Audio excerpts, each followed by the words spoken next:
الحمد لله رب العالمين والصلاة والسلام على سيد الأنبياء والمرسلين أما بعد فأعوذ بالله من الشيطان الرجيم بسم الله الرحمن الرحيم فإن لم تفعلوا ولن تفعلوا فاتقوا النار التي وقودها الناس والحجارة أعدت للكافرين۔ الحمدللہ ایسٹرن ہاؤسن کی جانب سے قرآن کے درس کا سلسلہ جاری و ساری ہے۔ اللہ تعالی ہمیں پڑھنے، سمجھنے، عمل کرنے اور دوسروں تک پہنچانے کی توفیق عطا فرمائے۔ ہم نے اس سے پہلے سورۃ البقرہ کی آیت نمبر 23 تک ترجمہ تفسیر پڑھا تھا، اور آج ہم اس سے آگے یعنی آیت نمبر 24 سے آگے پڑھیں گے۔ اللہ تعالی ہمیں پڑھنے، سمجھنے، عمل کرنے اور دوسروں تک پہنچانے کی توفیق عطا فرمائے۔ تو اللہ رب العزت نے ارشاد فرمایا فَإِن لَمْ تَفْعَلُوا وَلَمْ تَفْعَلُوا فَاتَّقُوا النَّارَ الَّتِي وَقُودُهَا النَّاسُ وَالْحِجَارَةُ، پھر اگر تم ایسا نہ کر سکو اور ہرگز نہیں کر سکو گے تو اس آگ سے بچو جس کا ایندھن لوگ اور پتھر ہیں، اعدت للکافرین، اور یہ جہنم کی آگ تیار کی گئی ہے کافرین کے لیے، ڈس بلیورز کے لیے، انکار کرنے والوں کے لیے۔ اس سے پچھلی جو آیت ہے، اس آیت کا تعلق اس سے اس طرح سے ہے کہ اللہ رب العزت نے ایک چیلنج دیا ہے کہ وَإِن كُنتُمْ فِي رَيْبٍ مِّمَّا نَزَّلْنَا عَلَىٰ عَبْدِنَا فَأْتُوا بِسُورَةٍ مِّن مِّثْلِهِ وَادْعُوا شُهَدَاءَكُم مِّن دُونِ اللَّهِ إِن كُنتُمْ صَادِقِينَ، یعنی اے لوگو، اگر تمہیں اس بارے میں یہ شک ہے کہ ہم نے یہ جو کتاب قرآن اپنے بندے اپنے رسول محمد صلی اللہ علیہ وسلم کے اوپر نازل کی ہے کہ یہ کتاب اللہ کی طرف سے نازل کردہ نہیں ہے، تمہیں اس بارے میں یہ نہیں شک ہے، اور تم یہ کہتے ہو کہ یہ محمد صلی اللہ علیہ وسلم نے اپنی طرف سے بنا لی ہے، تو پھر تم اس جیسی ایک صورت بنا کر لاؤ، اور اللہ کے سوا جتنے بھی تمہارے مددگار ہو سکتے ہیں سب کو بنا لو اور ایسی ایک صورت بنا ڈالو۔ لیکن ساتھ ہی یہ بات اللہ تعالیٰ نے یہ باور فرما دی کہ فَإِن لَمْ تَفْعَلُوا وَلَن تَفْعَلُوا، یاد رکھو کہ اس میں کوئی شک شبے والی بات نہیں ہے، تم کبھی بھی ایسا نہیں کر سکتے، نہیں کر سکو کہ کبھی بھی ایسا، اس لیے کہ یہ اللہ کا کلام ہے، اور اللہ کے کلام کے مقابلے میں کوئی بھی انسان کلام پیش نہیں کر سکتا۔ وہ سوچ، وہ تھاٹ، وہ تھنکنگ جو انسان کی ہے وہ اللہ کے مقابلے میں نہیں آ سکتی۔ اللہ تعالیٰ کے احکامات، اللہ تعالیٰ کے فرمانات اور اللہ تعالیٰ کا کلام بندے کے کلام سے ماورا ہے، اعلیٰ و عرفہ ہے، لہٰذا کبھی بھی تم ایسا نہیں کر سکتے۔ اور یہ ایسا چیلنج ہے جو اتنی صدیوں کے بعد بھی اسی طرح قائم و دائم ہے، اور قرآن میں اللہ تعالیٰ نے دوسری کئی جگہوں پہ بھی اس طرح کا چیلنج فرمایا ہے، لیکن کسی نے بھی اس چیلنج کو قبول نہیں کیا، اور اس کے مقابلے میں کوئی بھی بندہ کلام پیش نہیں کر سکا ہے۔ تو اللہ تعالیٰ نے یہ بھی آگے فرما دیا اور وارننگ دے دی ہے کہ فَاتَّقُوا النَّارَ الَّتِي وَقُودُهَا النَّاسُ وَالْحِجَارَةُ، جب یہ بات باور ہو گئی کہ یہ کلام اللہ کا ہے اور اللہ کے کلام کے مقابلے میں کوئی بھی بندہ کلام پیش نہیں کر سکتا، وہ کہ یہ عربی میں ہے قرآن مجید، اور عربی بولنے والے بے شمار دنیا موجود ہے جن کی مادری زبان عربی ہے، لیکن وہ بہرحال ایسا کلام پیش نہیں کر سکتے۔ تو جب ایسا نہیں کر سکتے ہو تو پھر اللہ کی نافرمانی سے بچو، اس لیے کہ اگر تم اللہ کے نافرمان بنو گے تو پھر اللہ تعالیٰ نے اپنے نافرمانوں کے لیے جہنم کی آگ تیار کر رکھی ہے، اور اس جہنم کی آگ میں جو وقود ہے، وہ یعنی جو اس کا ایندھن ہے، فیول ہے جہنم کی آگ کا، وہ کون ہے؟ الناس والحجارہ، یعنی لوگ اس کا فیول ہے۔ جہنم کی آگ میں انسانوں کو جلایا جائے گا، جہنم کی آگ میں پتھروں کو ڈالا جائے گا۔ انسان تو سب ہمیں پتہ ہے کہ انسان جو اللہ کی نافرمانی کریں گے، جو کافر ہیں، جو مشرک ہیں، جو منافق ہیں، جو اپنے رب کی ساری زندگی مرتے دم تک نافرمانی کرتے رہے، اب ظاہر ہے کہ ان کو تو اللہ نے ڈالنا ہی ڈالنا ہے جہنم کے اندر، اور وہ فیول ہے جہنم کا۔ پتھر کس لیے جہنم کا فیول ہے یا ڈالے جائیں گے؟ تو انسان عموماً پتھروں کے بت بنا کے، چاہے وہ انسانوں کی شکل میں، یعنی انسانوں کے، مرے ہوئے انسانوں کے یا جانوروں کے یا کسی بھی چیز کا بت بنا کے پتھر کی شکل میں، چاہے وہ لکڑی کی شکل میں ہو یا جس طرح کا بھی مٹی کا بنا کے تو وہ جو بت انہوں نے بنائے تھے اور ان کو وہ پوجتے تھے ان کو بھی ساتھ جہنم میں ڈالا جائے گا، تاکہ یہ جو بت ہیں جن کو یہ خدا سمجھتے تھے اور پوجتے تھے یہ بھی ان کے سامنے رہے اور ان کو پتہ چل جائے کہ یہ بت ان کو نہیں بچا سکے، کہ جن بتوں کو یہ ساری زندگی پوجتے رہے، خدا سمجھتے رہے اور یہ سمجھتے رہے کہ یہ بت ان کو بچائیں گے، یہ بت ان کے کام سنوارتے ہیں اور ان کے کام آتے ہیں اور ان کو یعنی نفع پہنچاتے ہیں، نقصان سے بچاتے ہیں، تو یہ بت بھی ان انسانوں کے ساتھ جہنم کا ایندھن بنے گے۔ تو بہرحال اللہ نے فرما دیا اعدت للکافرین، یہ جہنم کی آگ کافرین کے لیے، ڈس بلیورز کے لیے، مشرکوں کے لیے، منافقوں کے لیے تیار کی گئی ہے کہ جو ہمیشہ ہمیشہ اس جہنم میں رہیں گے۔ اور قرآن مجید میں اللہ تعالیٰ نے کئی جگہوں پہ ارشاد فرمایا ہے کہ جہنم کے اندر جب لوگ ہمیشہ جلیں گے اور وہاں روئیں گے، فریاد کریں گے، تو وما ظلمناہم ولکن ظلموا انفسہم، یعنی یہ جو جہنم میں لوگ ڈالے جائیں گے اور ہمیشہ جہنم کا ایندھن بنتے رہیں گے اور ان کو کبھی موت بھی نہیں آئے گی اور اسی طرح سے وہ جلتے رہیں گے، تو یہ ہم نے ان پر ظلم نہیں کیا بلکہ انہوں نے خود اپنے اوپر ظلم کیا اللہ کی نافرمانی کر کے۔ یعنی جب انسان اپنے رب کی ساری زندگی نافرمانی کرتا ہے اس زندگی میں، چاہے اس کو 50 سال کا ڈیوریشن ملا ہو، 20 سال کا ملا ہو، 100 سال کا ملا ہو، اس پورے دورانیے میں مرنے تک اس نے اپنے رب کی نافرمانی ہی کیے رکھی اور کفر، شرک، منافقت اختیار کی رکھی، تو اب ظاہر ہے کہ یہ انسان وہ ہے جس نے اپنا خود نقصان کیا ہے، اس نے اپنی خود بربادی کی ہے، اس نے خود اپنے اوپر ظلم کیا ہے۔ وگرنہ اللہ تعالیٰ تو اتنا مہربان ہے کہ وہ ارشاد فرماتا ہے قل یا عبادی الذین اسرفوا علی انفسہم لا تقنطوا من رحمت اللہ، کہ اے رسول صلی اللہ علیہ وسلم آپ میرے ان گنہگار بندوں سے فرما دیجئے کہ جنہوں نے کفر کر کے یا شرک کر کے یا گناہ کر کے اپنے اوپر ظلم زیادتی کر لی ہے اور اپنے آپ کو اللہ کے عذاب کا مستحق ٹھہرا لیا ہے، تو ان سے کہہ دیجئے کہ وہ اللہ کی رحمت سے مایوس نہ ہوں، اس لیے کہ ان اللہ یغفر الذنوب جمیعا، اللہ تعالیٰ یقیناً سارے گناہوں کو معاف کر دیتا ہے، انہ هو الغفور الرحیم، یقیناً وہ بڑا بخشنے والا مہربان ہے، مگر وانیبوا الی ربکم من قبل، مگر یہ جو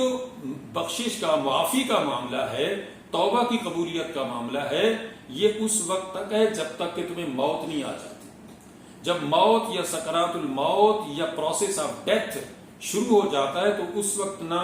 ایمان قبول کیا جاتا ہے نہ توبہ مسلمان کی قبول کی جاتی ہے۔ لہٰذا اس موت کے وقت کے آنے سے پہلے پہلے، سکرات الموت کی اسٹارٹنگ سے پہلے پہلے اللہ کی بارگاہ میں جھک جاؤ، معافی مانگ لو، تو اللہ تعالیٰ معاف کر دے گا۔ اب یہ ایسا سیکرٹ ہے موت کا وقت، موت کا آنا، موت یعنی مرنا، کہ کسی کو نہیں پتا ہے۔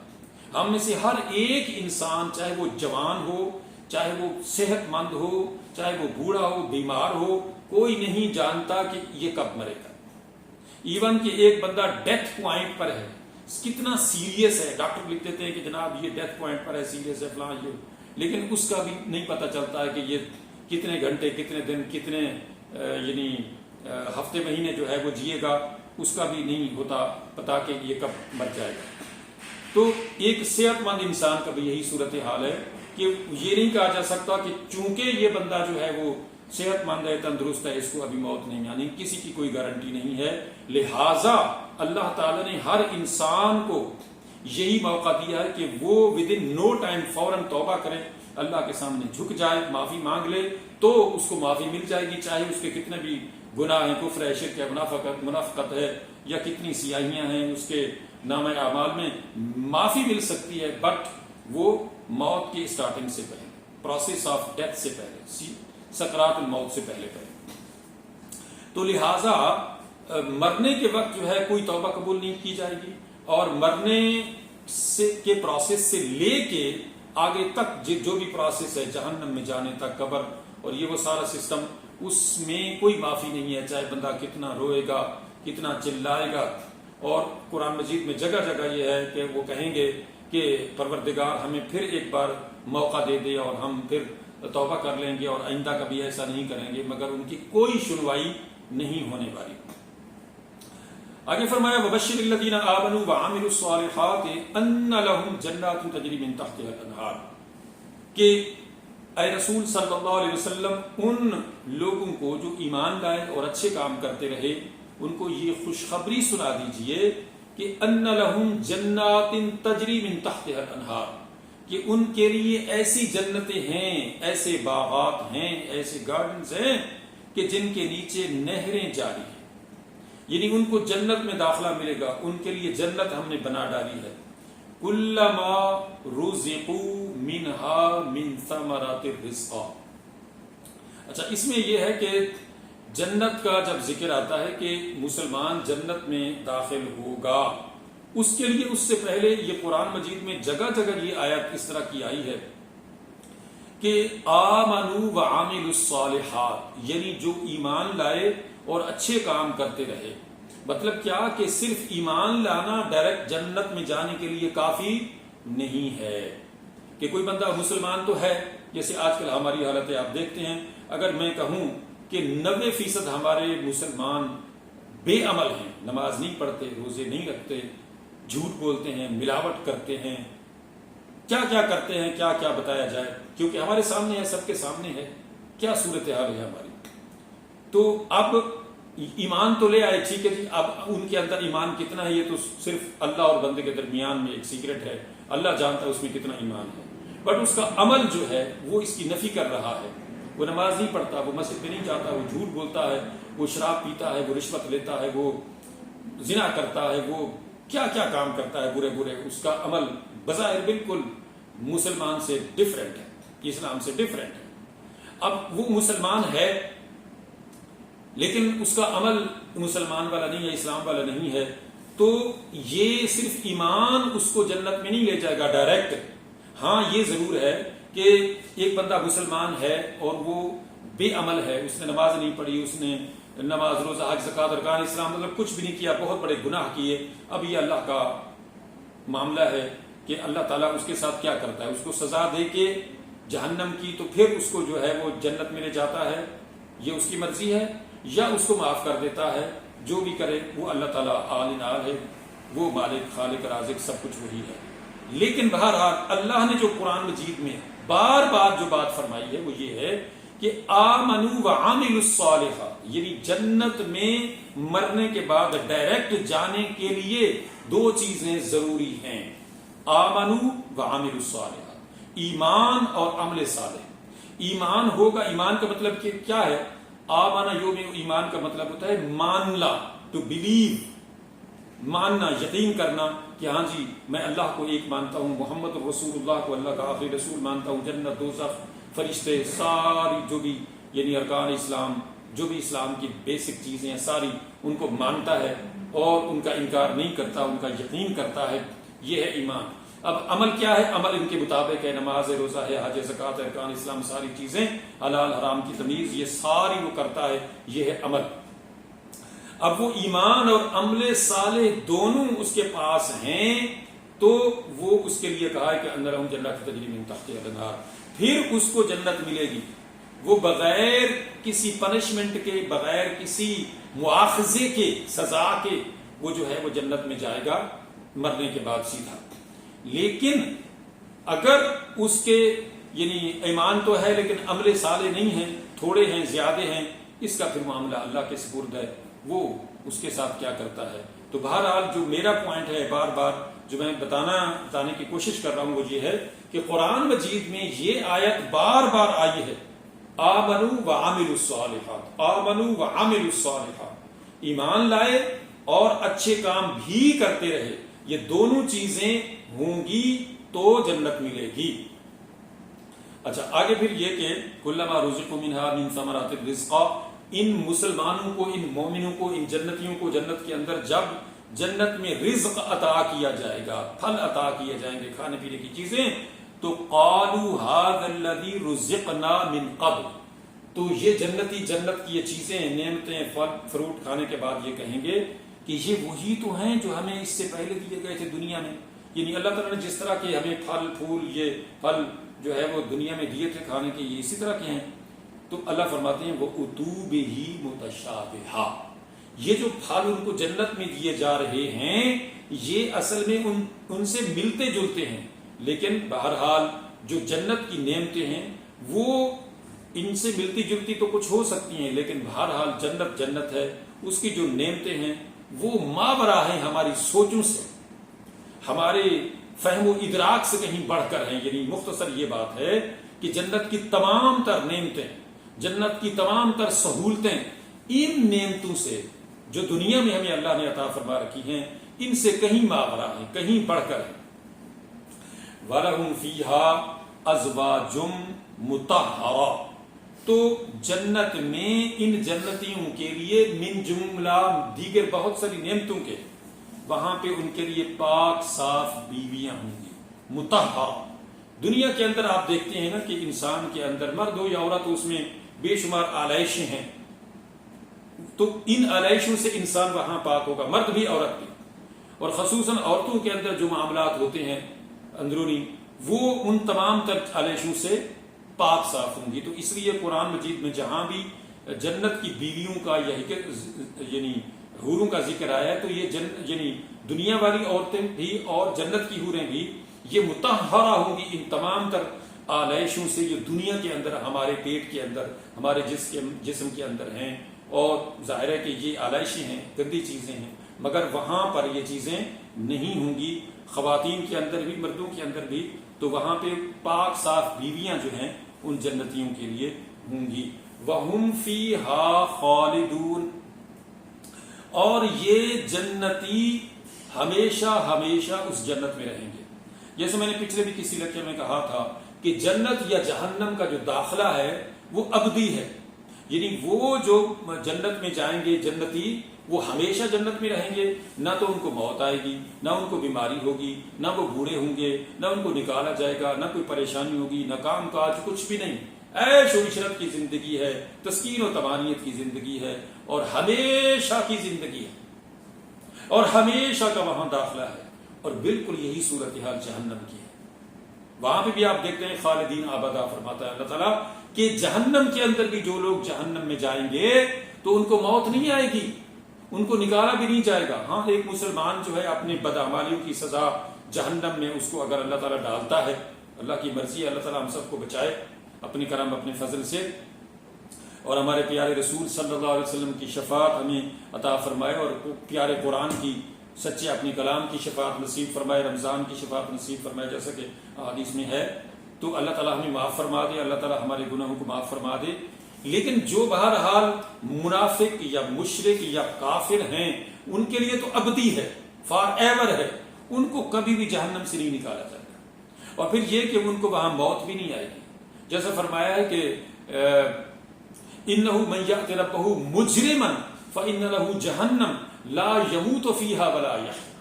یعنی جو بندہ اس دنیا سے مجرم بن کر اگلے جہان جائے گا، مرے گا، تو اللہ تعالیٰ اس کو جہنم میں ڈال دے گا، اور وہاں لا يَمُوتُ فِيهَا وَلَا يَحْيَا، نہ تو وہاں وہ زندہ رہے گا نہ مرے گا، یعنی ایسی زندگی ہوگی کہ جلتا بھی رہے گا جہنم کی آگ میں اور اس کو موت بھی نہیں آئے گی۔ اور بالکل جو ہے دوسری جگہ فرمایا کہ کلما نضجت جلودہم بدلناہم جلودا غیرہا لیذوقوا العذاب، سورۃ النساء میں ارشاد فرمایا کہ جہنمیوں کا جب گوشت پوشت جہنم کی آگ جلا ڈالے گی تو اس کو دوبارہ فوراً پیدا کر دیا جائے گا، اور اس طرح سے وہ بندہ زندہ رہے گا اور اس کو موت نہیں آئے گی، اور اس کا کھال اور گوشت پوشت اسی طرح سے جلتا رہے گا، بنتا رہے گا، جلتا رہے گا، بنتا رہے گا۔ تو اس لیے وَهُمْ فِيهَا خَالِدُونَ، جنتی اور جہنمیوں دونوں کے لیے یہ ہے کہ دونوں جو ہیں وہ ہمیشہ ہمیشہ وہاں پہ رہیں گے۔ آگے فرمایا ان اللہ لا يستحيي ان يضرب مثلا ما بعودة فما فوقها، اللہ تعالیٰ اس بات سے نہیں شرماتا کہ وہ کوئی مثال بیان فرمائے مچھر کی یا اس سے بھی کم تر کسی چیز کی، یعنی اللہ تعالیٰ انسانوں کو ان کی سمجھ اور سوچ اور عقل کے مطابق جو اس نے ان کو فہم و ادراک دے رکھا ہے اس کے مطابق ظاہر مثالیں دیتا ہے اللہ تعالیٰ، کہ مکھی ہے، مچھر ہے، یہ بھی اللہ کی مخلوق ہیں، ان کے ذریعے سے وہ کبھی کوئی مثال دیتا ہے تاکہ انسانوں کو ان کی سوچ کے مطابق، ان کی سمجھ اور فہم کے مطابق، ادراک کے مطابق ان کو کوئی بات سمجھائی جائے۔ تو یہ اللہ تعالیٰ کے لیے کوئی ایسی چیز نہیں ہے کہ کوئی کہے کہ اللہ نے مکھی کی مثال دی یا مچھر کی مثال دی. فَأَمَّا الَّذِينَ آمَنُوا فَيَعْلَمُونَ أَنَّهُ الْحَقُّ مِن رَّبِّهِمْ. تو جو لوگ مسلمان ہیں، جو صاحب ایمان ہیں، وہ تو جانتے ہیں کہ یہ سب ان کے رب کی طرف سے حق ہے. یعنی جو بھی اللہ تعالیٰ کو مثال بیان فرماتا ہے، جو بھی کچھ ارشاد فرماتا ہے، وہ حق ہے اور سچ ہے. وہ ہمارا کریٹر ہے، وہ ہمارا رب ہے، اس نے ہمیں پیدا کیا ہے، اس نے ہمیں زندہ رکھا ہوا ہے. وہ جو بھی فرمائے وہ سچ ہے اور حق ہے اور صحیح ہے، درست ہے. وَأَمَّا الَّذِينَ كَفَرُوا فَيَقُولُونَ مَاذَا أَرَادَ اللَّهُ بِهَذَا مَثَلًا. مگر جو لوگ کافر ہیں، جو ڈس بلیور ہیں، تو وہ یہ کہتے ہیں کہ پتہ نہیں اس سے اللہ تعالیٰ کی کیا مراد ہے اس مثال سے. یضل بہ کثیرا ویہدی بہ کثیرا. اصل بات یہ ہے کہ اللہ تعالیٰ بہت سو کو اس سے گمراہ کر دیتا ہے اور بہت سو کو ہدایت عطا فرما دیتا ہے. تو اللہ تعالیٰ کا گمراہ کرنا یہ ہے کہ والذین جاہدوا فینا لنہدینہم سبلنا، اور ومن یعش عن ذکر الرحمن نقید له شیطانا فہو له قرین. کہ اللہ تعالیٰ ہدایت ان لوگوں کو دیتا ہے جو ہدایت مانگتے ہیں، جو اللہ تعالیٰ سے ہدایت کے طلبگار ہوتے ہیں، جو جستجو کرتے ہیں اللہ تعالیٰ سے سیدھے راستے کی اور اپنے رب کو جاننے کی، پہچاننے کی، اس کو فالو کرنے کی اور اس کو ماننے کی جستجو کرتے ہیں، مانتے ہیں، تو اللہ تعالیٰ ان کو ہدایت دیتا ہے سیدھے راستے کی. لیکن جو لوگ اللہ تعالیٰ کی طرف رجوع ہی نہیں کرتے، اللہ تعالیٰ سے سیدھے راستے کی جستجو ہی نہیں کرتے، مانگتے ہی نہیں ہیں، تو بجائے اس کے کہ وہ اللہ کے کلام کو سمجھیں، سنیں، سوچیں، دیکھیں کہ اللہ نے کیا فرمایا ہے، تو وہ اس کو پس پشت ڈال دیتے ہیں. تو ان کے بارے میں پھر اللہ فرماتا ہے کہ وَمَن يَعْشُ عَن ذِكْرِ الرَّحْمَنِ نُقَيِّضْ لَهُ شَيْطَانًا. کو جو بندہ اللہ تعالی کے فرمانات کو پس پشت ڈال دیتا ہے، اللہ کے ذکر سے غافل ہو جاتا ہے، اللہ کی یاد سے اندھا ہو جاتا ہے، اللہ کو بلا دیتا ہے، تو اللہ تعالیٰ بھی اس پر ایک شیطان مسلط کر دیتا ہے. اور پھر وہ شیطان اس کا ساتھی ہوتا ہے، اس کو مزید جو ہے وہ یعنی گمراہیوں کے اندر. آپ دیکھتے ہیں کہ کسی بھی انسان کو جب آپ دیکھتے ہیں گمراہی کے اندر، اس کو آپ کوئی سیدھی بات کہیں تو وہ آگے سے الٹا جواب دیتا ہے کہ تم بڑے آئے نیک، تم بڑے آئے سیدھے، تمہارا یہ وہ فلاں. تو وہ تان تشنیع پہ اتر آتا ہے. اس کی وجہ کیا ہوتی ہے کہ شیطان نے اس کی اتنی ذہن سازی کر دیتی ہے، اتنا اس کے ذہن کے اندر ایسا یعنی چیز بھر دی ہوتی ہے کہ اس کو کوئی بھی اچھی بات اچھی نہیں لگتی. تو یہ ہے یضل بہ کثیرا ویہدی بہ کثیرا، کہ اللہ تعالیٰ بہت سو کو اس سے گمراہ کر دیتا ہے اور بہت سو کو اس سے ہدایت عطا فرماتا ہے. وَمَا يُضِلُّ بِهِ إِلَّا الْفَاسِقِينَ. اور وہی لوگ گمراہ ہوتے ہیں اس سے کہ جو فاسق ہیں، جو نافرمان ہیں، یعنی جو ہدایت سے نکل جاتے ہیں، جو اللہ تعالیٰ کی نافرمانی میں آگے نکل جاتے ہیں. تو اب ظاہر یہ فاسق فاجر لوگ ہیں. اب ان کے لیے برابر ہے کہ یہ جتنا بھی یعنی گمراہی میں آگے چلے جائیں گے تو ظاہر گمراہی ان کو ملتی رہے گی، اس لیے کہ انہوں نے خود اپنے اختیار سے فسق و فجور اور گمراہی اختیار کی، تو اللہ تعالی نے بھی ان کو ان کے حال پہ چھوڑ دیا. وَلَا تَكُونُوا كَالَّذِينَ نَسُوا اللَّهَ فَأَنسَاهُمْ أَنفُسَهُمْ. کہ مسلمانوں تم ان لوگوں کی طرح سے مت ہو جانا کہ جنہوں نے اللہ کو بلا دیا تو اللہ نے ان کو ان کے اپنے آپ سے غافل کر دیا، یعنی ان کے انجام سے غافل کر دیا. کہ یہ لوگ جو گمراہ ہیں، یہ گمراہی کی دل میں آگے چلے جاتے ہیں اور ان کو یعنی احساس نہیں رہتا کہ وہ گمراہی میں اتنے آگے چلے گئے ہیں کہ اب اگر ان کو اسی حال میں موت آ گئی تو جہنم میں جا کے رہیں گے. یہ جہنم کے کنارے پر کھڑے ہوئے ہیں اور موت اچانک آئے گی اور ان کو جہنم کے اندر دھکیل دے گی، تو ان کو اس انجام کی، برے انجام کی کوئی فکر نہیں ہوتی ہے. تو یہ اللہ تعالیٰ کی طرف سے وہ وارننگ ہے کہ جو ہر انسان سمجھ سکتا ہے کہ اگر کوئی انسان گمراہی کی دلدل میں دھنستا چلا جا رہا ہے تو وہ اصل میں اپنے انجام سے غافل ہو کے جہنم کی راہ پر جا رہا ہے. الذين ينقضون عهد الله من بعد ميثاقه ويقطعون ما امر الله به ان يوصل. کہ یہ وہ لوگ ہیں یعنی گمراہ کہ جو اللہ سے کیے گئے عہد کو جو انہوں نے اللہ سے کیا تھا،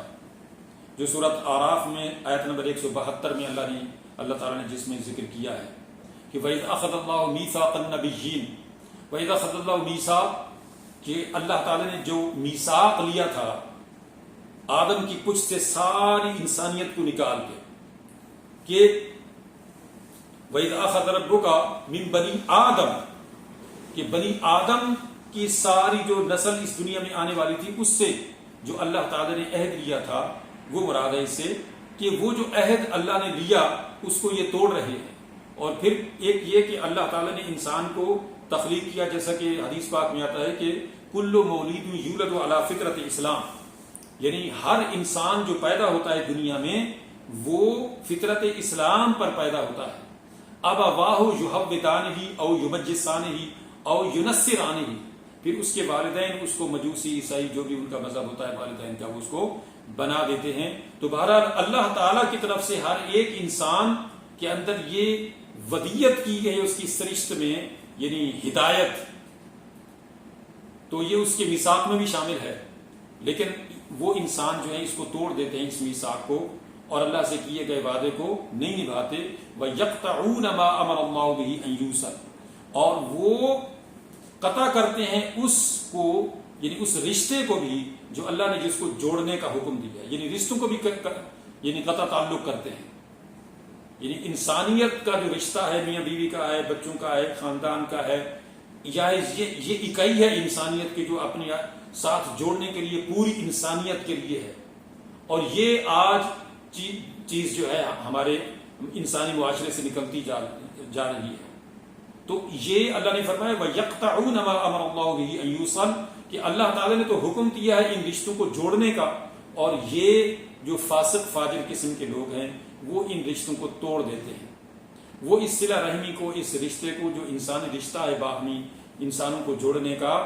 اس کو وہ توڑتے ہیں، قطع تعلق کرتے ہیں۔ وَيُفْسِدُونَ فِي الْأَرْضِ، اور زمین میں فساد برپا کرتے ہیں۔ ظاہر زمین میں فساد برپا ہوگا جب انسانی رشتوں کو توڑا جائے گا، جب اللہ سے تعلق ختم کیا جائے گا تو زمین میں ظاہر فساد ہی برپا ہونا ہے۔ پھر کیا ہونا ہے؟ انسان جو ہے وہ جانوروں کو پوج رہا ہے، پتھروں کو پوج رہا ہے، اور انسانی رشتوں کا کیا حال ہو چکا ہے یہ ہمارے سامنے ہے سب۔ اولئک هم الخاسرون، یہی لوگ ہیں جو بہت بڑا خسارہ پانے والے ہیں، یعنی یہ لوگ کہ جو اللہ تعالیٰ کی نافرمانی کرتے ہیں، جو اللہ کو چھوڑ کر دوسروں کو خدا بنا ڈالتے ہیں، جو انسانی رشتوں کے تقدس کو پامال کرتے ہیں، یہ فسادی قسم کے لوگ ہیں۔ اور یہ فسادی اور اس طرح کے شریر جو لوگ ہیں یہ خسارہ پانے والے ہیں۔ یہ اولئک هم الخاسرون، یہی سب سے بڑا خسارہ پانے والے ہیں کہ جنہوں نے اپنے رب سے اپنا تعلق توڑ ڈالا، اپنے انسانی رشتوں کو انہوں نے تباہ و برباد کر ڈالا، تو اب کیا بچا ان کے پاس؟ یعنی انہوں نے اپنی دنیا اور آخرت برباد کر ڈالا کہ ان نافرمانیوں کی پاداش میں وہ جہنم میں جا گرے، اور یہاں دنیا کی زندگی بھی ان کی اجیرن ہو گئی جب ان کے آپس کے رشتے قطع ہو گئے، برباد ہو گئے، اور ان کا سکون جو ہے انسانی رشتوں کو پامال کرنے کی وجہ سے وہ بھی پامال ہو گیا۔ تو اب ظاہر ہے کہ ان کی دنیا اور آخرت دونوں تباہ و برباد ہو گئی، اور اس طریقے سے یہ خسارے میں جا پڑے۔ مختصر یہ ہے کہ اللہ تعالیٰ کے کلام کو پڑھا جائے، سمجھا جائے، عمل کیا جائے، دوسروں تک پہنچایا جائے، کہ اسی میں ہماری دنیا آخرت کی بھلائی، اسی میں ہماری اصلی زندگی، جنت کی زندگی کا حصول ہے، اور اسی میں اصل راز ہے اللہ کو منانے کا، اللہ کو راضی کرنے کا، اور دنیا آخرت کی یعنی فوز و فلاح کو پانے کا، اور بہت بڑے خسارے سے بچنے کا جو دنیا اور آخرت خسارہ ہے، جس کو پورا نہیں کیا جا سکتا اگر ہم نے اللہ کے کلام کو نہ پڑھا، نہ سمجھا، نہ فالو کیا، اللہ کے آخری رسول صلی اللہ علیہ وسلم کو نہ فالو کیا، تو یقیناً خسارے میں پڑ جائیں گے۔ اللہ تعالیٰ سمجھنے عمل کرنے کی توفیق عطا فرمائے، اور اللہ تعالیٰ ہمارے والدین اور سارے مسلمانوں کی بخشش فرمائے، اور اللہ تعالیٰ ہمارے گھروں میں، ملک میں، ملت میں اور ہماری سوسائٹی میں رحمتیں اور برکتیں نازل فرمائے۔ وآخر دعوانا ان الحمد للہ رب العالمین۔